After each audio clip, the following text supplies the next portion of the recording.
So it's day 3, a little after 8 in the morning. I'm at Onrakuji Temple, just a little way down from the place I stayed last night, temple number 6. Physically not feeling all that bad, though fairly sleepy.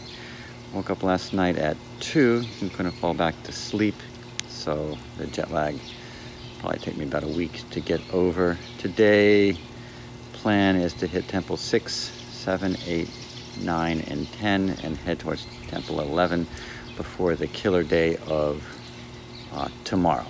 So far haven't met anyone on the road, and it is extremely quiet at all the temples. Well, it's the morning of day 4. Got a good 6 hours of sleep last night, so am well rested. I've been staying at inns, and they come with 2 meals. They're a little bit pricey with the 2 meals, not all that bad, more like 7,000 yen or so. But the food is incredible. It's in a huge amount of food. I force myself to eat it because I need to keep up my energy. Last night was actually a reasonable portion. 2 nights ago was nabe, duck nabe with seafood, and it was enough for 2 people.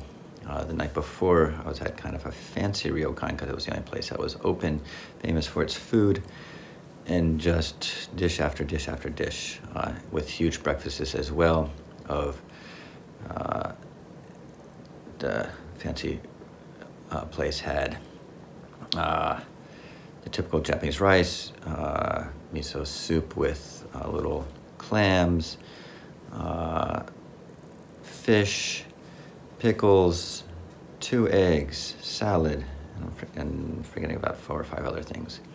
The more difficult thing about eating has been trying to find lunches. The first day I couldn't find any place because the temples were out in the countryside and off the main roads.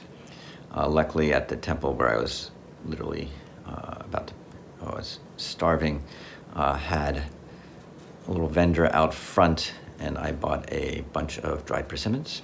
And then yesterday I was again starving, not able to find any place. None of the temples had any place in front of them that was open.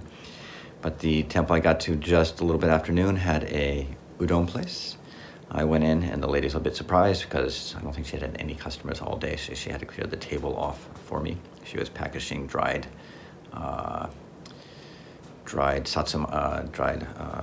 satsumaimo that her husband was growing because he came in for lunch from farming.